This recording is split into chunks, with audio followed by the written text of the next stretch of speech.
Video disclaimer: This video is only for entertainment purpose, so please don't take seriously. Hello guys, मेरा नाम है मानव और आपका स्वागत है आपके अपने चैनल आरसी मैशअप में। गाइज, आज के इस वीडियो में हम देखने वाले हैं एक कमाल के मैशअप रिएक्शन को। अगर आपको ये मैशअप रिएक्शन की वीडियो पसंद आएगी तो वीडियो को लाइक और शेयर जरूर कर दीजिएगा और चैनल पे नए हैं तो चैनल को सब्सक्राइब जरूर कर लीजिएगा। Thank you. तो गाइज, आगे की बात हम वीडियो खत्म होने के बाद करते हैं, तो चलिए इस कमाल के मैशअप रिएक्शन की वीडियो की शुरुआत करते हैं। Hope you will enjoy. शायद आपके दिमाग में बहुत सारे स्टेरियोटाइप्स आते होंगे। खराब इंफ्रास्ट्रक्चर, खराब हेल्थ सिस्टम, हमने तो सुना था योगी जी के आने के बाद पता चला पहले ही लॉ एंड ऑर्डर की सिचुएशन बहुत खराब, कम्युनल टेंशंस और ना कोई बिजनेस ना कोई इंडस्ट्री। इसे यूपी के सरकारी अस्पतालों की बदहाली कहेंगे या मानवता की? हॉस्पिटल के ये हालत महिला और कुटिया एक ही वार्ड में मां बनती हैं। चलिए आइए बनारस केसेस की। मरे हुए जानवर रहते हैं, उनकी महक बहुत तेज आती है। Lawlessness continues, it seems, unabated in Uttar Pradesh. Widespread violence and clashes now being reported in several districts in UP. रोजगार नहीं है लोगों के पास।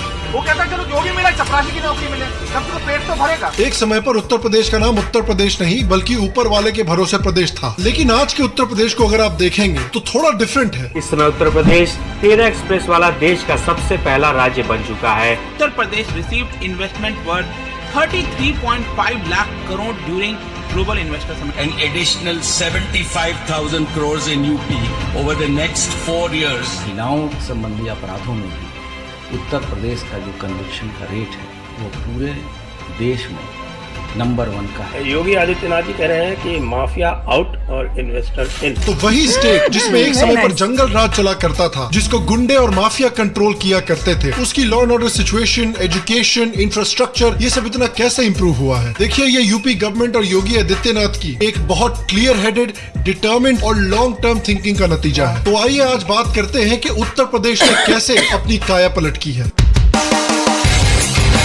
हेलो और शाम शर्मा शो के इस एपिसोड में आपका बहुत बहुत स्वागत है। मैं हूँ सेकुलरिज्म का सीईओ शाम शर्मा और आप सबको एक सेकंड प्रणाम। आपको शायद याद ही होगा कि उत्तर प्रदेश की एक समय पे कितनी बुरी हालत हुआ करती थी। इसको जंगल राज कहा जाता था। यही है मायावती जी का जंगल राज। करप्शन इतनी बुरी थी, पुलिस के ऊपर इतनी बुरी तरह से पॉलिटिशियंस का कंट्रोल था कि पुलिस का इस्तेमाल जर्नलिस्ट को परेशान करने में किया जाता था। A journalist who posted on Facebook about a UP minister's illegal activities burnt alive by policemen during a raid on his house. Another journalist who exposed dubious land deals tied to a motorcycle dragged several meters and then beaten.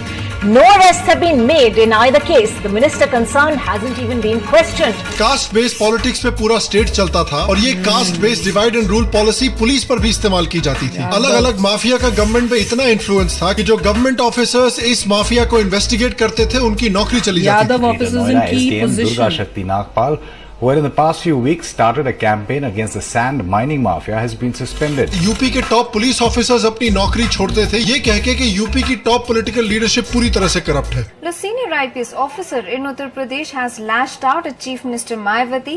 He has accused her of being corrupt and fears that he will be targeted for speaking out against the government. लेकिन आज का UP उस तरह के जंगल राज से काफी different दिखता है। तो इस काया पलट के एक एक पहलू को ठीक से देखते हैं। पहला पहलू है इंफ्रास्ट्रक्चर। आपको तो पता ही है कि यूपी बिहार जैसे स्टेट्स की एक इमेज थी कि भाई इनमें इंफ्रास्ट्रक्चर नाम की कोई चीज ही नहीं है। इन स्टेट्स की सड़कों पे गाड़ी चलाना मतलब चांद की सतह पे गाड़ी चलाना। लेकिन योगी आदित्यनाथ की गवर्नमेंट का पहला बड़ा फोकस रहा है इंफ्रास्ट्रक्चर डेवलपमेंट पे, खासकर हाईवेज और एक्सप्रेसवेज। एक समय पर जब इंफ्रास्ट्रक्चर की इतनी बुरी हालत थी, उससे आज ये हालत है कि उत्तर प्रदेश में पूरे देश में से सबसे ज्यादा एक्सप्रेसवेज है। ऑलमोस्ट 3000 किलोमीटर से भी ज्यादा के एक्सप्रेसवेज बने हुए हैं। और इन एक्सप्रेसवेज का फायदा ये है कि जो ट्रेवलिंग टाइम है विद इन द स्टेट वो ड्रास्टिकली रिड्यूस हो जाता है और लोगों के बिजनेसेस के महत्वपूर्ण पैसा और समय दोनों बचते हैं। दूसरा फोकस RRTS और एयरपोर्ट्स। तो गवर्नमेंट का फोकस ना सिर्फ लॉन्ग डिस्टेंस ट्रैवलिंग बल्कि इंटरसिटी ट्रैवलिंग में भी काफी फोकस है। गवर्नमेंट ने अनाउंस किया है कि यूपी के 12 शहरों में मेट्रो रेल डेवलप की जाएगी। उसके ऊपर से इन मेट्रो और RRTS प्रोजेक्ट्स में ऑलमोस्ट 3000 करोड़ रुपए इन्वेस्ट किए जाएंगे। RRTS होती है regional rail rapid transport system. ये समझो अगर मेट्रो और बुलेट ट्रेन की शादी हुई और उससे जो बच्चा निकला वो एक एक तरह से RRTS है, जो कि शहरों के बीच की ट्रैवलिंग का टाइम काफी रिड्यूस कर देता है। रेल के साथ साथ एयरपोर्ट्स को भी डेवलप किया जा रहा है। जो एयरपोर्ट्स एक समय पे सिर्फ 25 to 30 रूट्स के होते थे, वो अब ऑलमोस्ट 80 to 90 रूट्स के एयरपोर्ट्स बन गए हैं। छोटे से छोटे शहर भी एयरपोर्ट से कनेक्ट किए जा रहे हैं। अयोध्या में तो एक full scale international airport develop हो रहा है, जिसका नाम है मर्यादा पुरुषोत्तम श्री राम इंटरनेशनल। फोकस है गवर्नमेंट का हिंदू रिलीजियस प्लेसेस को डेवलप करना और उसमें एक टूरिज्म इकोनॉमी डेवलप करना। स्टेट गवर्नमेंट ने दिसंबर 2020 में एक department of religious affairs develop की थी, जिनका गोल है यूपी के अलग अलग रिलीजियस साइट्स को एक प्रॉपर टूरिज्म हब में डेवलप करना। फॉर एग्जांपल, जो राम मंदिर कॉम्प्लेक्स डेवलप हो रहा है, जो काशी विश्वनाथ कॉरिडोर डेवलप हुआ है, और उनके साथ साथ और भी साइट्स डेवलप की जा रही हैं, जैसे कि मथुरा, नैमिषारण्य, चित्रकूट, विंध्याचल और गोरखपुर। गोल है कि इन रिलीजियस प्लेसेस को भी एक टूरिज्म हब में डेवलप किया जाए, जिससे कि काफी सारा टूरिज्म का पैसा भी उत्तर प्रदेश में आए। आपको पता है काशी में टूरिज्म कितना बढ़ गया है? कम से कम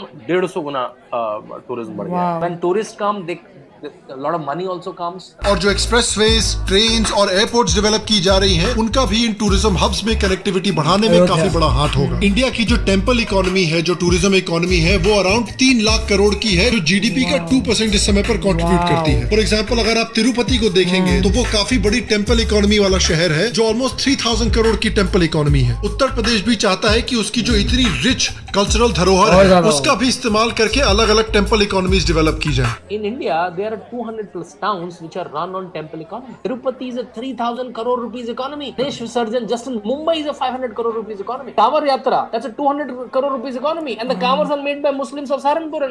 So religious places are a huge economy in India. So now there's a huge economic empowerment of Ayodhya that will happen, and not only Ayodhya, Sharan, whole of eastern Uttar Pradesh.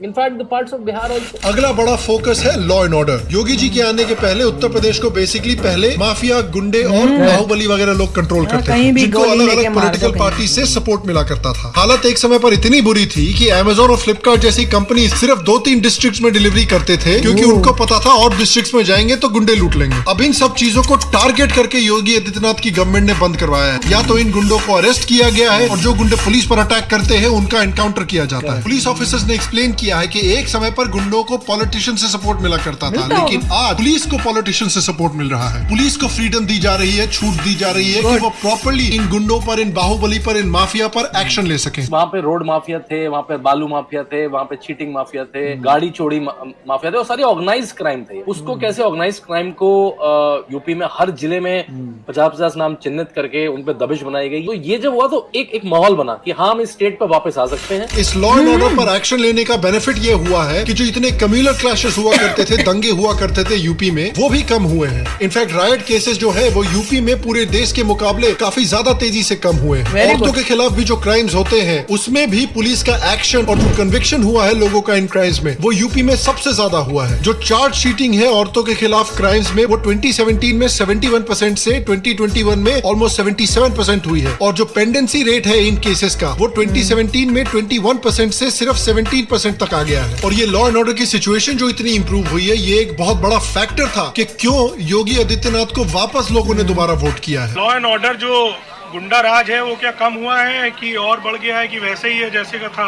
अरे भैया, कम हुआ है। महिलाओं के लिए बहुत ज्यादा सुखद हो गया माहौल, और जो चीज की सुविधा नहीं थी वो सुविधा हमको मिल रही है, और आगे भी चल के हमको उम्मीद है कि उनसे सुविधा मिलेगी। सरकारों में सिर्फ गुंडागर्दी होती थी लाल टोपी वालों की, और योगी जी जब से आए हैं तब से बहुत बढ़िया है। ये क्राइम तो बहुत कम है सर, बस जो चल रहा है वो बेहतर है, उसको और बेहतर होना चाहिए। तो ये जो यूपी की एक काया पलट हो रही है, उसके पीछे योगी जी की एक क्लियर स्ट्रेटेजी थी। अगर आप हेल्थ सेक्टर में भी देखें तो नीति आयोग के मुताबिक उत्तर प्रदेश टॉप 3 स्टेट्स में था जिसने की हेल्थ इंडिकेटर्स में सबसे ज्यादा इंप्रूवमेंट की है। उसके ऊपर से मेडिकल और पब्लिक हेल्थ इंफ्रास्ट्रक्चर में भी यूपी देश की एवरेज से ज्यादा स्पेंड करता है। तो यूपी की जो काया पलट हो रही है, उसके पीछे योगी का बिल्कुल क्लियर विजन था कि इन्वेस्टमेंट बढ़ानी है, इंफ्रास्ट्रक्चर बेटर करना है और क्राइम को घटाना है। तो जो इन्वेस्टमेंट समिट्स एक समय पर गुजरात में, महाराष्ट्र में, कर्नाटका जैसे स्टेट्स में हुआ करते थे, वो आज उत्तर प्रदेश में भी हो रहे हैं, और उत्तर प्रदेश को भी बहुत बड़े बड़े इन्वेस्टमेंट्स मिल रहे हैं। हमने विदेश में एनआरआई नहीं देखी।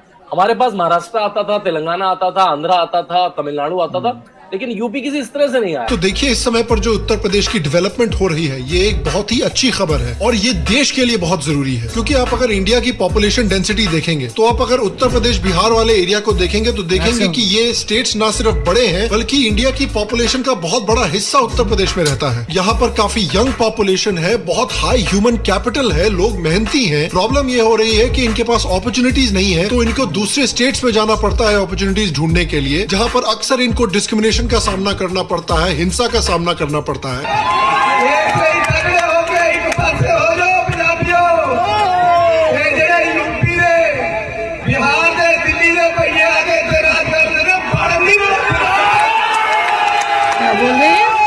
और अच्छे पेइंग जॉब्स भी नहीं मिल पाते हैं इनको और इससे सोशल टेंशन भी क्रिएट होती है दूसरे स्टेट्स में। अगर इनको जॉब्स के लिए, इकोनॉमिक अपॉर्चुनिटीज के लिए अपनी स्टेट नहीं छोड़नी पड़ेगी, अपने स्टेट्स में ही ये अपॉर्चुनिटी मिल जाएंगी, तो ये इनके लिए और उत्तर प्रदेश स्टेट के लिए बहुत अच्छी खबर है। क्योंकि देखिए हिस्टोरिकली भी उत्तर प्रदेश का पॉपुलेशन काफी हाई रहा है, लेकिन जीडीपी में जो कॉन्ट्रीब्यूशन है वो रिलेटिवली लो रही है पॉपुलेशन के मुताबिक। उसके ऊपर से यूपी अगर 100 रुपए टैक्स भरता है तो 333 रुपए गवर्नमेंट से लेता है, यानी एक खाऊ स्टेट है अनफॉर्चुनेटली। तो इसलिए अगर यूपी को गुजरात और महाराष्ट्र जैसा स्टेट बनाना है कि ये लोग नेट कंट्रीब्यूटर हैं ना कि नेट टेकर हैं, तो बहुत सीरियस चेंजेस लाने पड़ेंगे उत्तर प्रदेश स्टेट में और यही योगी गवर्नमेंट करने की कोशिश कर रही है। जब यूपी 17 से 18% पॉपुलेशन कंट्रीब्यूट करता है और 8 और 9% ही जीडीपी में कंट्रीब्यूट करता है, तो ये गैप अच्छा नहीं है हमारे लिए। और हम लोग इतना से ईटिंग स्टेट है, योगी आदित्यनाथ ने कहा है, तो हमें अपनी जीडीपी को आगे लेके जाना चाहिए। क्योंकि देखिए अगर आप यूपी की पॉपुलेशन डेंसिटी ही देखें तो काफी क्लियर हो जाता है कि यूपी आगे बढ़ेगा तो देश आगे बढ़ेगा। और खैर बिहार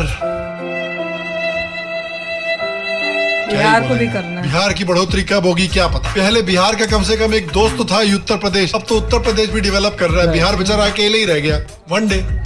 क्या पता। अभी भी देखिए यूपी में बहुत सारी चीजें हैं जो इंप्रूव की जा सकती हैं। For example police to civilian ratio काफी इंप्रूव किया जा सकता है। अभी भी इंफ्रास्ट्रक्चर इंप्रूव करनी है, हेल्थ इंफ्रास्ट्रक्चर खासकर ये सब चीजें इंप्रूव करनी है। लेकिन जिस ट्रेजेक्ट्री की तरफ उत्तर प्रदेश बढ़ रहा है वो ट्रेजेक्ट्री काफी अच्छी है और ये देश के लिए एक बहुत अच्छी खबर है। और मैं आपसे पूछना चाहता हूँ कि क्या आप भी मानते हैं कि उत्तर प्रदेश का धीरे धीरे काया पलट हो रही है, और क्या आपका भी मानना है कि उत्तर प्रदेश की डेवलपमेंट इंडिया की डेवलपमेंट के लिए एक बहुत अच्छी खबर है? अगर आप अग्री करते हैं तो नीचे कमेंट सेक्शन में मुझे जरूर बताएं। बाकी अगर आप श्याम शर्मा शो का लेटेस्ट मर्च चेकआउट करना चाहते हैं तो नीचे मर्च शो की लिंक पर क्लिक करें। अगर आपको श्याम शर्मा शो पसंद आया तो थम्स अप दे, लाइक दे, कमेंट करें। कमेंट सेक्शन में गाली भी दे, सब चलता है यार। अगर आप श्याम शर्मा शो के मग क्लब के मेंबर बनना चाहते हैं तो नीचे पेट्रियन के लिंक पर क्लिक करके जरूर ज्वाइन करें। बाकी मैं आपसे अगले एपिसोड में मिलूंगा, तब तक स्वस्थ रहें, सुखी रहें, फिर मिलेंगे। और आप वो इतना अच्छा काम करें, एक तो देश के लिए जब भी जरूरत होती है टाटा सबसे पहले आगे खड़ी होती है कि हम करेंगे, हम ये लेंगे। और मैं इस बात पे अमेज्ड हूं कि टाटा ने कितने डिफरेंट एरियाज में किया हुआ है। टाटा नमक, टाटा चाय, यहाँ पे आप देख लो आईटी के लाइन में हो गया, वहां पे ट्रक बन रहे हैं, वहां पे गाड़ियां बन रही हैं। अरे अब मैं कहीं भी कमा ट्रैक्टर बन रहे हैं, मतलब आप कहीं पे भी किसी भी एरिया में देखो वहां पे टाटा कुछ ना कुछ उसमें उनका है। तो वो देख के मुझे इतनी अमेजमेंट होती है, और वो भी डिफरेंट फील्ड्स के अंदर। कमाल ही है वैसे। और यूएसए में भी देखो, राइट, टीसीएस काफ़ी अच्छी बात है, काफ़ी आप कह सकते हैं रेप्यूटेड नेम है इंडिया का, जैसे बता रहे हैं काफ़ी समय से चला आ रहा है, तो इट्स वेरी नाइस। और काफ़ी लोकेशंस में उनकी बिल्डिंग्स हैं, हायर कर रहे हैं लोग, दैट्स गुड। क्योंकि ट्रेड ऐसा ही होता है, ट्रेड में यही है कि आपको जहाँ पे आप बेनिफिट उठा सकते हैं वहाँ बेनिफिट उठाइए। जैसे उन्होंने कहा था कि 5% सिर्फ इंडिया से उनका रेवेन्यू आता है, मोस्टली यूएसए और फिर नेक्स्ट यूरोप। गाइज आपको यह मैसअप रिएक्शन का वीडियो कैसा लगा, अपने थॉट को नीचे वीडियो के कमेंट में जरूर बताइएगा। वीडियो पसंद आई हो तो वीडियो को लाइक जरूर कर दीजिएगा। चैनल पे नए हैं तो चैनल को सब्सक्राइब जरूर कर लीजिएगा। तो थैंक यू, मिलते हैं नेक्स्ट वीडियो में।